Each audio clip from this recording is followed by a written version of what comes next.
This is a crisis, and I don't think I overstated it when I said this is perhaps the most urgently relevant podcast I've done since I started this because we have kids, young adults, teenagers that are dying as we speak because they are buying counterfeit pills laced with fentanyl. They think they're buying one thing, but they're buying something else. True? Right. So, and it's not just the pills that are killing right now, Dr. Phil. It's fentanyl mixed in with cocaine, fentanyl mixed in with methamphetamine, fentanyl even mixed in with marijuana. There are some cases in America with fatalities, but what we really have is 275 to 300 a day in America are dying from drugs. The CDC most recent statistics in a 12-month period ending June of 2021 reveal 101,263 dead Americans from drugs. This is something that has jumped up and reared its ugly head. And why are people not talking about this more? So, Dr. Phil, I will tell you this. Unfortunately, I came up with a saying recently that this is not a red or a blue issue. It's a red, white, and blue issue. Unfortunately, everything today is driven by politics. It doesn't matter what side of the aisle you stand. It matters that the kids are dying at record levels. So you would hope that the politicians would start realizing this should be a bipartisan issue. We can argue about politics later, but when it comes to the kids and our future generation, we have to put the politics aside. Unfortunately, the Southwest border is a very political topic right now, as you know, we all know, and China is a very political topic. We're not talking about a handful of pills get to LA, a handful of pills get to Omaha, a handful of pills get to Oklahoma City. How much is coming into the country? Okay, so a couple of things. On the border, CBP does a great job. I highly recommend that you and your staff look at the CBP statistics. Last year, they seized 11,201 pounds of fentanyl. That's a 390% increase since 2018. The DEA administrator had a press conference in December. She reported that the DEA alone, working with their partners, seized 20,400,000 fake pills on the streets of America and 15,000 pounds of fentanyl. So we already talked about that 1 kilogram, 2.2 pounds, can kill 500,000. She reported, the administrator of DEA, that the DEA seized enough fentanyl already to kill everyone in America. And that was as of December of 2021. And I've talked to the bosses in DEA, and the statistics are escalating. Well, we're going to talk about that some more in a minute, including the drug laundering. But Tim, he says they're going online and buying this. Now, you're CEO and co-founder of the health and technology company S3 Research, and this was created to identify illicit drug dealers online. What does that mean? You've got stakeholders like Google, YouTube, Snapchat, because you're trying to find and ferret out these people that are selling these drugs online. So how are they doing that? How is this working, Tim? First, a little bit of background on the company. It was actually started by a federal grant from the government. So the U.S. taxpayer is supporting the development of this crucial public technology that focuses on a need that a lot of technology companies aren't meeting, and that is removing illicit drug dealers on their platforms. And so the problem is that these drug dealers are across all the platforms, across all parts of the internet, including internet search engines, social media, and the dark web. And in order to understand their tactics and their marketing approaches and how they entice people to buy their products, you really have to have a landscape view of what's going on. So they're very aggressive in marketing. They're just like any other marketer. They use hashtags. They use very descriptive images of what they're trying to sell. They target certain users on these platforms because they're talking about substance use disorder or they're talking about other things. And they are very much socially active, reaching out to people, trying to get them to buy their products. You say that we've seen a volume of around 80 to 90,000 6,000 dealers on social media over the past 2 years across different media platforms? Yeah, and we see even more as we look into new platforms such as Discord and Telegram that are more encrypted and private.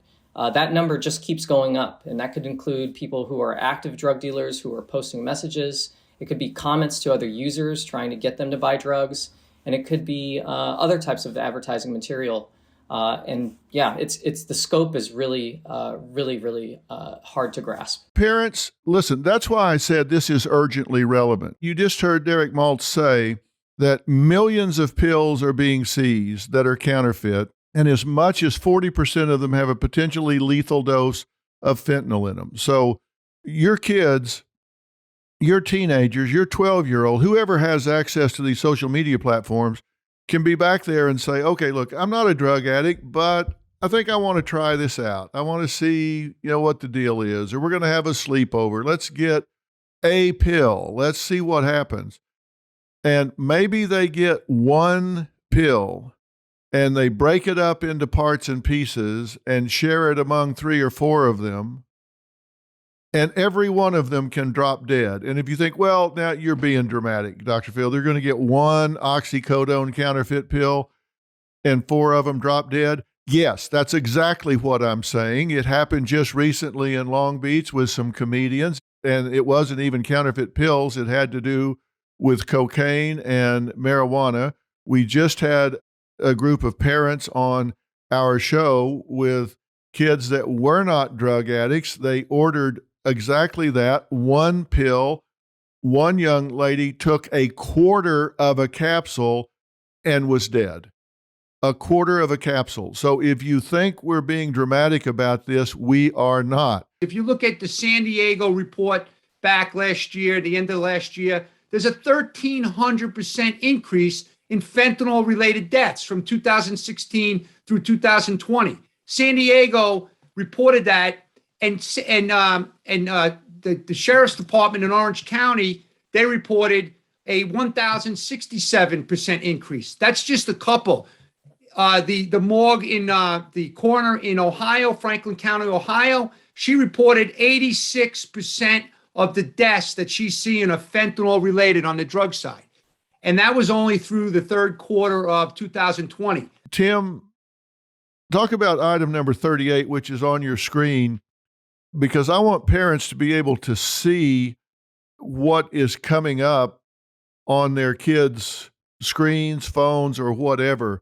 These are just some of the emojis, drug codes that I want to decode. This is what they use to signal they're dealing. This is what they have. This is what they're selling. These are some of the more common ones, correct?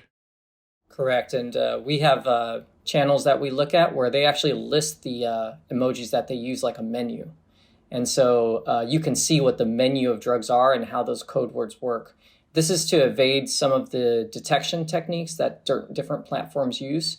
There are a lot of use of hashtags and slang terms as well. And as you saw in the last picture that we saw, a lot of obfuscation by trying to change the name of a drug with characters and other types of symbols. And then you'd see things that are so obvious, like a drug dealer providing a QR code so that you can scan it on your mobile phone and get access to their menu of drugs on something like another platform. So there are very clandestine ways of communicating this information, but there are very open ways as well. And what we're seeing more and more is how interactive and easy it is to access this information compared to what we were seeing maybe 5 years ago. Derek, let me ask you about this delivery thing. You order this and they deliver it to your house? Well, if you listen to the story of Matt Capilouto and every family out there that's losing their kids, I mean, once they order it, the drug dealer will just deliver it right to the house. That's exactly what happened with Alex Capilouto. And so, yeah, it's just the way they do the business. They feel very comfortable, and it's happening every day all around America. But Dr. Phil, just so you know, the cartels themselves are not using these sites like for retail distribution. They're making the powder in Mexico. They're making the pills in Mexico. They're selling them to the people here in America. And then they have the distribution business on the streets of this country so they can make money as well. So there's multiple levels. It's escalating, not going down. And we see that on item 37. Again, for those of you listening, not watching, I'll put this on the website, but this talks about DEA drug and weapon seizures. It says 20,400,000 pills, 15,000 pounds of fentanyl. I mean, it goes on. And this is coming across the border out of Mexico. It's coming from the Mexican cartels.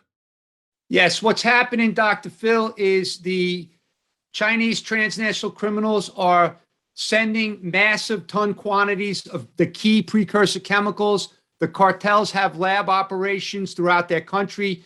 They make the powder, they make the pills, and then they use their existing cartel infrastructure to send all these drugs, these deadly drugs, into our country.